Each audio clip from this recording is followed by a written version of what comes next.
A couple weeks ago, our very own Eastridge football team traveled to Brooksville for their first spring scrimmages against Springstead and Brooksville Central High School. The Knights were able to outrun both teams in a two-quarter regulation game. The Eastridge Knights won their first game versus Springstead 14-6, along with the second game 24-6 against Brooksville Central. The man pulling this carriage is none other than the head ball coach himself. And joining us on the show today, Eastridge head coach Donnie BURCHFIELD. Donnie, thank you for having us on thank you for coming on to the show today. All right. Thank you guys for having me. What do you see in this offense that nobody else, more specifically those in the Orlando area, those teams in the Orlando area, see in this offense? Very good question, actually. We're going to be dynamic throwing the ball, even going into the spring game. The college, and not colleges, the colleges knew that too, but the Springstead coach, I mentioned him, he's like, man, we know you're going to sling it around and stuff like that. And I thought it was funny, because like everybody knows we're going to be able to sling the ball around. We got some really good threats. We got, you got Buddha out there, but you got, of course, the one and only, Duke out there who is, able to catch anything in his vicinity. You got some surprisers out there, you got Tyler, you got some new guys who have come onto the scene, like Pig, and you hear these nicknames, you laugh, but you're going to get to know those names this year for sure if you don't know them. But I think the thing that's most people wouldn't know is that our run game is going to be dangerous. We got 3 running backs that are studs. 2 10th graders going into their junior year, 1 freshman, Under Armour All-American as an 8th grader that's coming up from an undefeated JV team, outscored their opponents 52-3 on average. And we only played him for the first half of most of those games. So I think the biggest thing that most people would not know is we're massive up front, biggest offensive line I've ever coached probably in my career. And we have 3 running backs that are all going to be studs. So I think that is the thing that most people would not know going into the season probably. Either side of the ball, what is this Knights team's strong suit? What makes the Knights this year the most dangerous team on each opponent's schedule? Because we're going to be balanced. Our defense this year is already proven. You see in the spring game, that's just all returning players from the previous year. And, we held each team to 6 points, but we rotated a bunch of guys in our young 9th and 10th graders, even in with those juniors. And the defense is going to be nasty this year, under the leadership of Coach Billy Hubbard, which we hired from Bishop Moore. He went over there, been in state championships, state finals, Final Four numerous times over the past 15, 16 years. He was over there. And so bringing him in and that wealth of knowledge that he's bringing to the game, it's been great. Our theme this upcoming year is relentless pursuit. And we're seeing that on both sides of the ball. We're a high, scoring offense and return, what was it, like, 10 out of 11 guys that rotated as a starting position. We had some receivers, we lost a couple of receivers, but they were in our starting rotation that some guys are going to step up. But other than that, we return the whole offensive line. You return your quarterback, return all your running backs. There's people saw that side of the ball. The defensive side, I think, was like the thing that's going to be a difference maker this year, because now, you got an amazing scheme. You got a guy that makes amazing adjustments. We saw that in the second game. We trade ideals of like, hey, our offense is this, our defense is this going into the spring game. You basically tell the other team what you're going to do.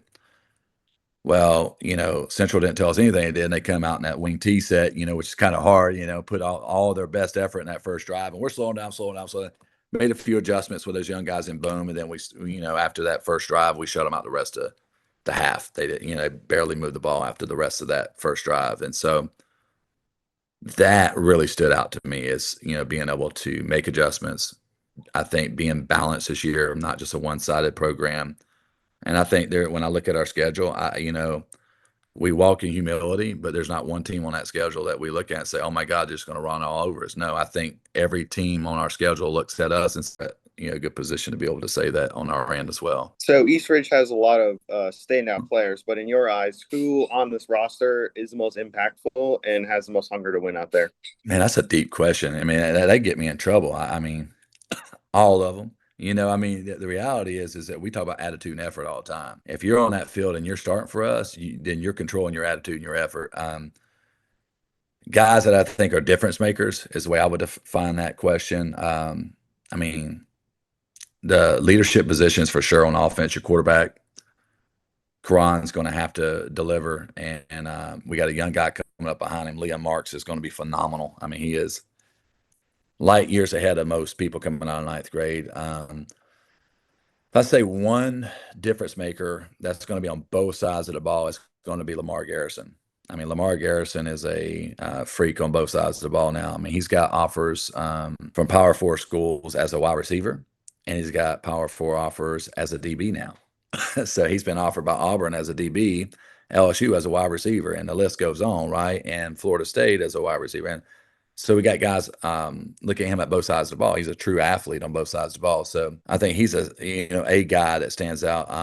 I put my focus on the trenches, right? So seeing our offensive line and defensive line where they're at right now, I think that's going to be where I define our season as a coach is, can they give the protection? Because we got the dudes. Can we give them time? Can we make holes? Can we protect? Can we get to the quarterback from the defensive side? I think that's going to be an area that we're going to see much improvement on this year, which I'm excited about, man.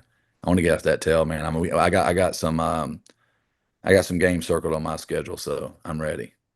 Okay, to the 2026 to 27 season coming up. A lot of critical games on this schedule that us Knights have our eyes locked on. This is mostly a head nod towards the South Lake game, which is the opener in week 1. From what you saw on spring games, what will be the biggest factor to beat those Eagles and get revenge at home? I watched that game when they were at our game too.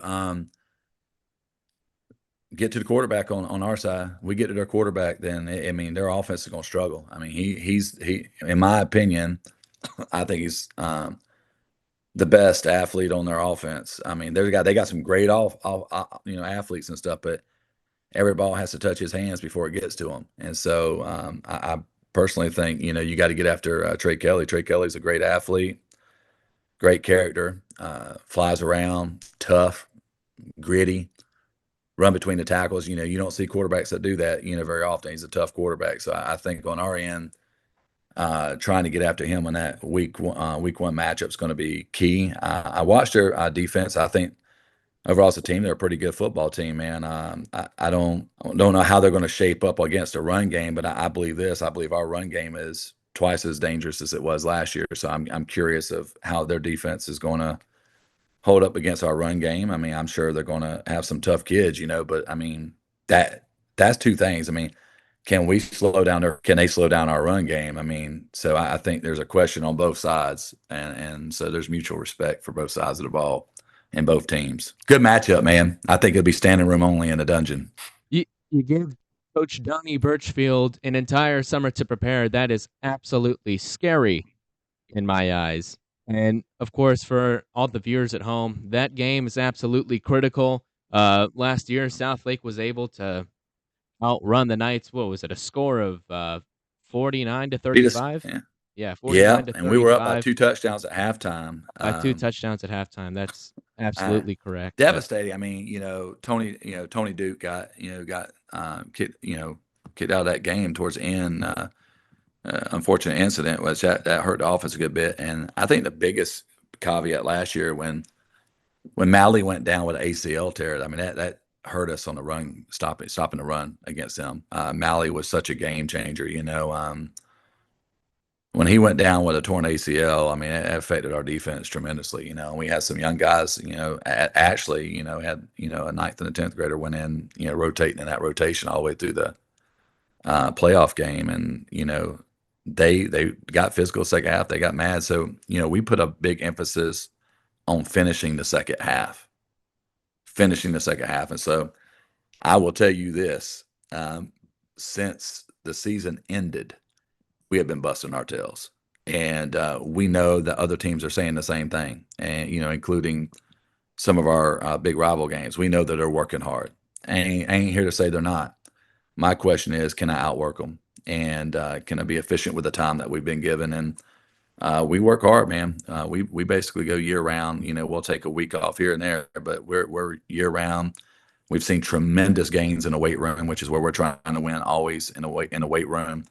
And and that has transpired over to seeing kids even get, bigger and stronger, faster, and get film and get offers. We got, what is it, 11 or 12 kids now with offers, and that's, and a lot of them with Division I offers, and multiple kids with Power 4 offers. So I mean, that's phenomenal for our community and for our program. That's head coach Donnie Birchfield. Thank you so much for joining our show today. It has been an honor of me and host Connor Gilmet to cover this Knights team going to the 2026 season. And I believe every word that you say right there. I believe that this Knights offense is going to be balanced. It's going to be dynamic, good passing and throwing the ball. It's just going to be a fun season for everybody. Well, I would end with this, man. Listen, we want to see everybody out at the dungeon. If you haven't liked or followed this this podcast, this show, do that. I see these guys. I see you guys all over the place, and it's a great way to keep up with what's going on at the dungeon at East Ridge High School. And appreciate you guys taking time to put something like this together for the student body, for the community, and look forward to giving you guys some you guys.